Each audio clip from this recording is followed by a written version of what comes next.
Magandang araw mga kamets! Isang recipe ang gagawin natin ngayon.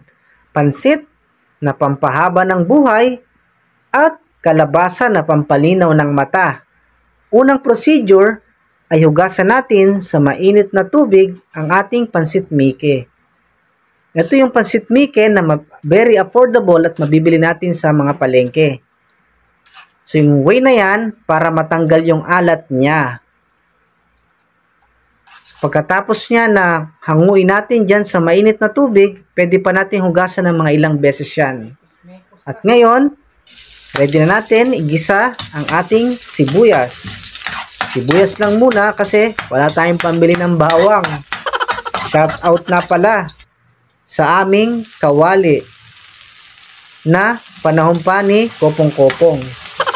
At ito, nilagyan ko siya ng konting pork para naman merong makita na baboy, o diba? So gigisahin natin yan hanggang sa mag golden brown ang ating pork.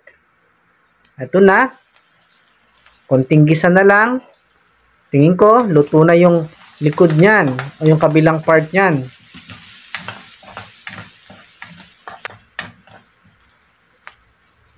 Pag ready na, luto na, ilagay na natin ang ating pampalinaw ng mata, ang ating kalabasa. Sigurado ko na yung mga anak natin na hindi kumakain ng gulay, magugustuhan to dahil nga sa pansit. So lalagyan natin ng tubig yan. Pagkatapos, i-ready natin yan para timplahan na natin. So, lalagyan natin yan ng pamintang durog. Tapos, lagyan din natin ang Knorr cubes or broth cubes para namang lasang-lasa. And then, konting asin. So, sa paglalagay ng asin, hindi ganun karami muna yung nilagay ko. Baka kasi, medyo maalat pa yung pansit. Okay, takpan na natin, no? Ang ating kalabasa hanggang sa malabog ito. Ayan.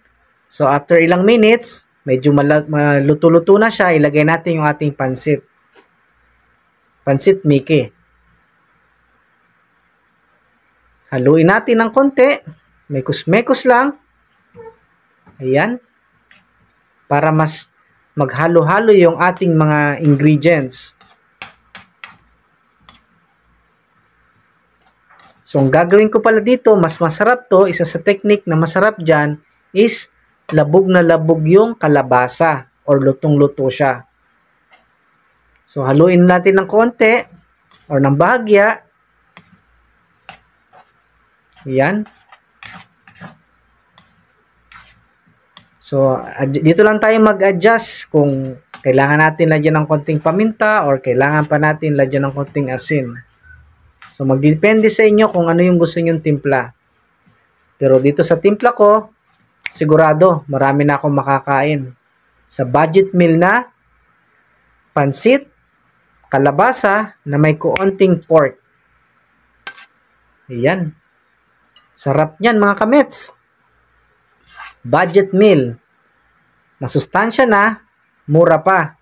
Tikman natin ang ating recipe na pampalinaw ng mata at pampahaba ng buhay. Kain na na!